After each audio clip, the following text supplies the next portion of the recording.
श्री गुरुवे नमः। पहली बार जब मैं गुरुजी से मिली, शादी के बाद मैं भोपाल आई फरीदाबाद से। शादी मेरी भोपाल में हुई। अब ससुराल पक्ष के गुरुजी थे, मैं जानती नहीं थी, मेरी बात भी नहीं हुई थी गुरुजी के बारे में।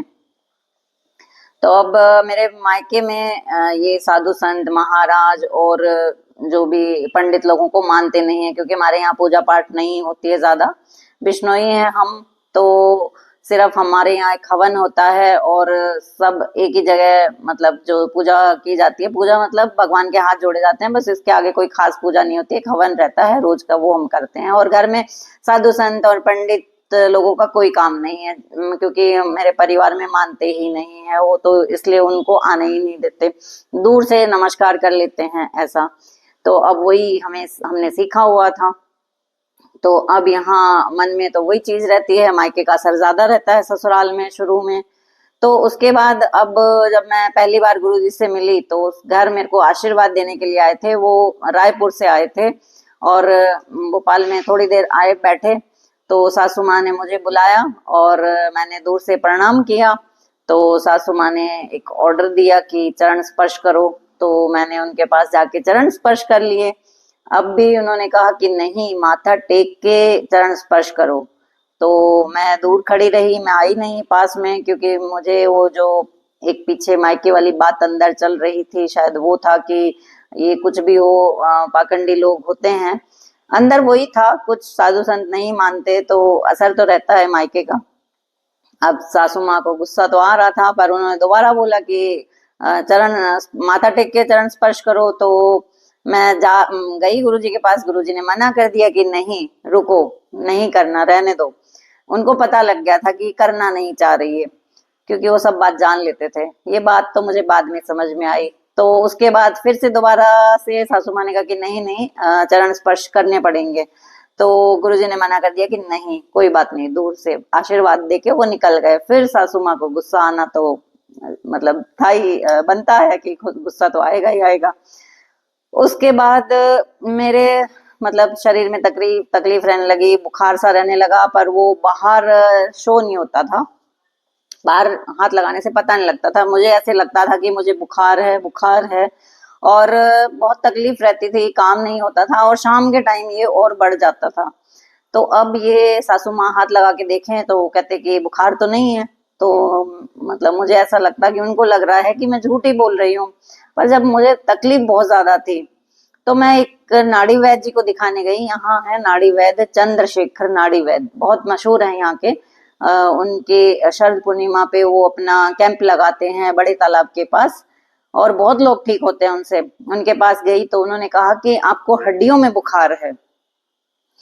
तो उन्होंने दवाइयां दी और मैं लेके आई। मैंने उनको हाथ भी नहीं लगाया था। और उसके 3 दिन बाद गुरुजी भोपाल में राजन अंकल के यहाँ आ गए थे। तो अब सासू माँ का ऑर्डर था कि गुरुजी से मिल के आओ। तो अब हम गए। मन नहीं था मेरा बिल्कुल जाने का, पर सासू माँ ने कहा तो मैं मेरे हस्बैंड के साथ गई थी उनसे मिलने। अब मैं गुरुजी से दूर बैठ गई, दूर से जाके मैंने प्रणाम कर लिया। तो गुरुजी ने ऐसे ही पूछा बैठे बैठे कि कुछ प्रॉब्लम है? तो अब मैंने कहा कि नहीं। तो फिर मेरे हस्बैंड ने कहा कि इसको बुखार रहता है हड्डियों में, इसको तकलीफ है। तो गुरुजी ने मुझे पास में बुलाया। तो बड़े मतलब उस टाइम उनकी 93 इयर्स ओल्ड थे वो। 93 साल का आदमी अगर जब ये कहेगा तो मैं नेचुरल सी बात है जाके बैठूंगी, इतनी बात तो मैं मानूंगी। बड़े थे। और फिर उनके पास गई, बैठी मैं। तो गुरुजी ने मुझे 5-6 लौंग दिए कि ये लौंग बेटा सुबह शाम चाय में डाल के पी लेना। मैंने कहा कि ठीक है गुरुजी। अब मैं मतलब बड़े हैं तो बात भी नहीं टालनी कि चलो सासू माँ और सब मेरे हस्बैंड इतना मानते हैं तो कुछ तो बात होगी, शायद कहीं ना कहीं मन में ये बात थी। आई, मैंने 3 दिन लौंग वाली चाय पी सुबह शाम। और 5वें-6ठे दिन हम वैद्य जी के पास गए। वैद्य जी ने जैसे ही नाड़ी पकड़ी और हैरान हो गए कि ये क्या हुआ, मेरी दवाई ने इतना असर किया, आप तो बिल्कुल ठीक हो, आपको बुखार है ही नहीं। मैंने कहा कि मैंने आपकी दवाई तो अभी खोली ही नहीं है, ये तो मेरे गुरुजी की कृपा हुई है मेरे पे कि उन्होंने कहा कि मुझे भी आपके गुरुजी से मिलना है, कि इतना इतना जल्दी, इतना मतलब बुखार कैसे जल्दी खत्म हो सकता है, कैसे चमत्कार हुआ, तो इनके गुरुजी से मिलना ही पड़ेगा। तो फिर वैद्य जी गुरुजी से मिलने आए।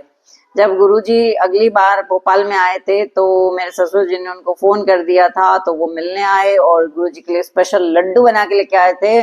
और जैसे ही गुरुजी को देखा तो वो पाँव में पड़ गए थे, और फिर उन्होंने गुरुजी से बैठ के काफी देर बातें करी, और वो सही में वो कहते कि ये तो साक्षात भगवान ही है। मतलब मैं बता नहीं सकती, वो हड्डियों में बुखार रहता था, उससे मैंने छुटकारा पा लिया था। गुरुजी की इतनी कृपा हुई और मैं सच में मान गई थी कि गुरुजी तो भगवान है। मतलब इतनी प्रॉब्लम थी, मैं तकलीफ में थी, सिर्फ गुरुजी ने समझी वो बात। उसके बाद मान लिया था। फिर मैं सब जगह गुरुजी के बातें करने लगी थी कि गुरुजी ऐसे हैं, गुरुजी ऐसे हैं। फिर मैंने मेरी बड़ी बहन को बताया, जो कि 2 साल से उसको बच्चा कंसीव नहीं हो रहा था। क्यों नहीं हो रहा था? क्योंकि बच्चेदानी में सूजन थी, और 2 साल से वो डॉक्टरों के पास चक्कर लगा रही थी, पर कोई एक डॉक्टर से उसने जो भी दवाइयां ली, कोई बहुत सारे डॉक्टर के पास गई, पर उसको कोई दवाई उसकी काम नहीं करी, वो बच्चेदानी की सूजन कम नहीं हुई। मैंने उसको 2-3 बार बताया था, तो वो यहाँ आई भोपाल, कहते कि चल तेरे गुरुजी से मिल लेते हैं। मैंने कहा कि ठीक है।